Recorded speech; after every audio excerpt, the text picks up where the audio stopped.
can be rough.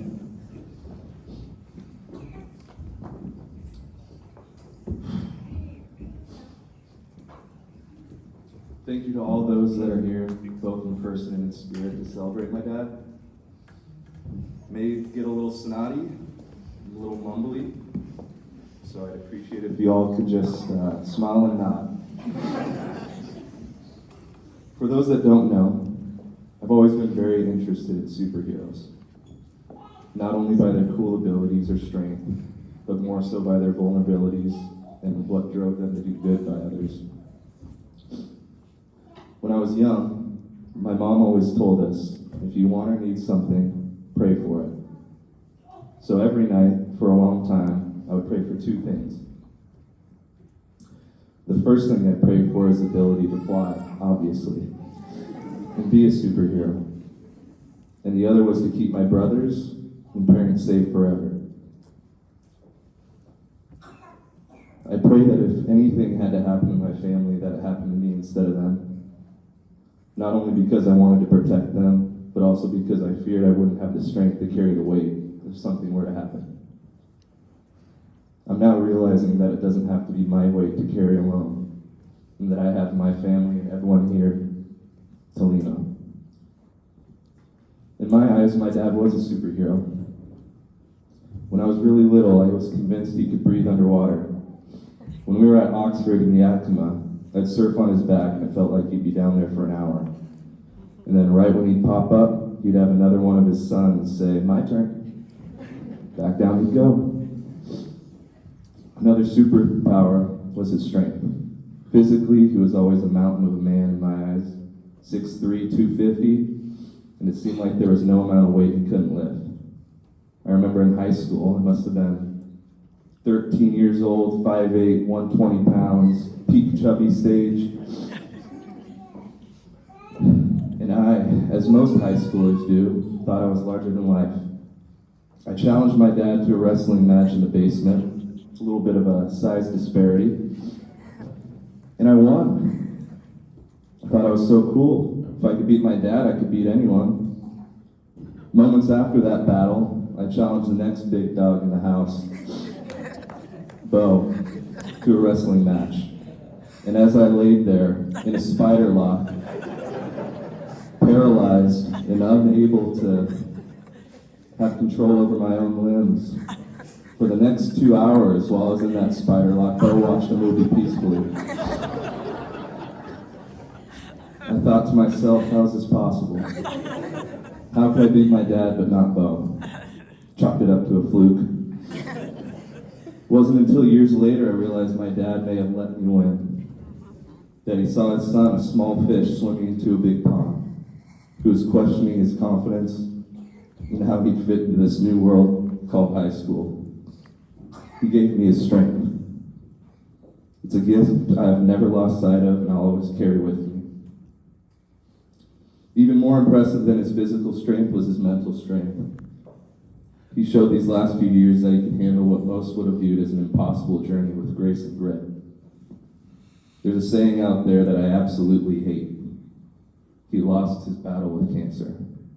My dad kicked its ass. Dad had a lot of superpowers, but the last one I want to touch on was his ability to light up any room that he entered. He was larger than life. Karaoke, telling jokes, was the most social person you'd ever meet. He had his own unique sense of humor, calling everyone Junior, which really ticked me off at first, just to find myself calling people Junior myself years later. His leadership style, as in, when he wanted something done, he would just point at the thing he wanted you to pick up and just stare at you.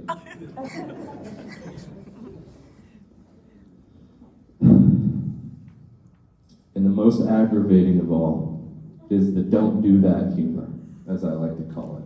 When you drop a plate and break it, and he'd say, "Hey Junior, just make sure you don't drop that plate and break it." As he pointed at that broken plate and then just stared at you. Unfortunately for you all, I've inherited this style of humor, but it'll grow on you, just as it grew on me. Something else I get from my dad is being dramatic. or as I prefer, entertaining. The drama gene has passed down for generations. It started with my grandma Nancy, to my dad, and now to me. Growing up, I'd watch my grandma and dad entertaining the whole family at holiday parties and get-togethers. They'd sing, joke, play games, and make everyone comfortable. I was finding myself falling into a similar role. The big difference between them and I is that grandma and dad would always kick my butt in left, right, center. Never won. The only reason I liked that game was because dad and grandma loved it. I would give anything to get crushed by them in that game again. I once envisioned it hell on earth to lose my money to them over and over and over and over again for eternity. But right about now, it's sounding a lot like heaven. I picture them playing together right now, at a stalemate. Just waiting for me to get up there so they can start taking my money again. They're okay waiting a while longer for that day to come. I heard a quote on a podcast the other day. Just because someone is really good at making other people feel good doesn't automatically mean they're really good at making themselves feel good. Dad struggled at times with burdens. Life threw at him just as we all do. He was prone to stress and had difficulty dealing with it. Even Superman has kryptonite. You try having 5 kids running around the house breaking everything. He only had so many fingers and eyes to point at broken objects and stare at you with. Stress seemed less frequent when all of us brothers were moving away and going to college. What a coincidence. But the true growth period for him took place these last few years since being diagnosed. He loosened up his need to be strong. He became more vulnerable and connected with people at a depth I'd rarely seen before. In history, evolution takes place over thousands and millions of years. I witnessed it in the 33 years I spent with my father.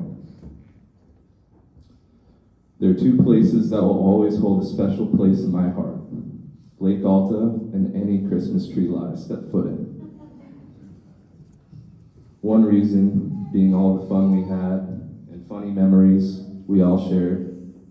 Alta stories such as Hooters Hill, the windstorm where everything was gone, and the endless hunt for Walter. If you know, you know. Where the tree lots my dad ran, I learned life skills such as how to socialize with strangers, business acumen, and even medical training. He may have missed the wood while he was chopping and nicked his shin, but I tied it up with some paper towels and some tree twine, so we were good to go. But also generosity. When a family would walk into the lot with 6 kids and lacked the means to buy a tree at full price, my dad would be quick to make sure they had a tree to celebrate around on Christmas morning. All these wonderful memories, but the true reason I love these places is because Dad was always at peace. The stress of the world couldn't reach him when he was there. It was magical. And I always look forward to our fishing trip in May and working at the lot in December. As difficult as these last few years were, they also felt like 3 years of being in the RV with him at the tree lot or sitting in a chair with him on that lake fishing. He let it all go. It was beautiful.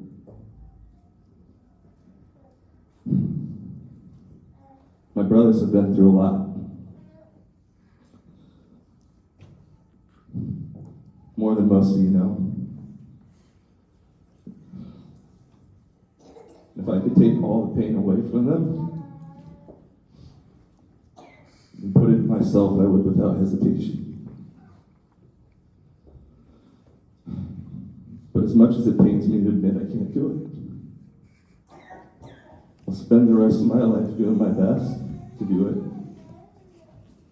With all the gifts and lessons Grandma and Dad gave me, I'll do my best to lessen the pain. I heard another quote recently. My situation is someone's dream. There are people out there who weren't fortunate enough to have a dad, or to have a dad and not have a good relationship with them. I'm so sorry for anyone out there right now that is in that boat. We were lucky enough to have a great relationship with our dad, and the time and the memories we shared with him should make us all feel lucky. Dad, I have a confession to make. Those times that I asked you to come up to the house to help with electrical issues or get landscape advice or a ploy to spend time with you. I can learn all that stuff on YouTube, Junior. We both have our tendencies to shy away from being emotional and diving into the depths with fears of drowning, so we connected in other ways. Those moments of singing Josh Groban together, tying those Christmas trees to the top of the cars together, and holding your hand, and looking in your eyes without saying a word during your final days. Those were moments where we both knew what the other was thinking. Felt like we had our deep conversations telepathically. I love and miss you so much, Pops. First round of LCR is on me next time I see you.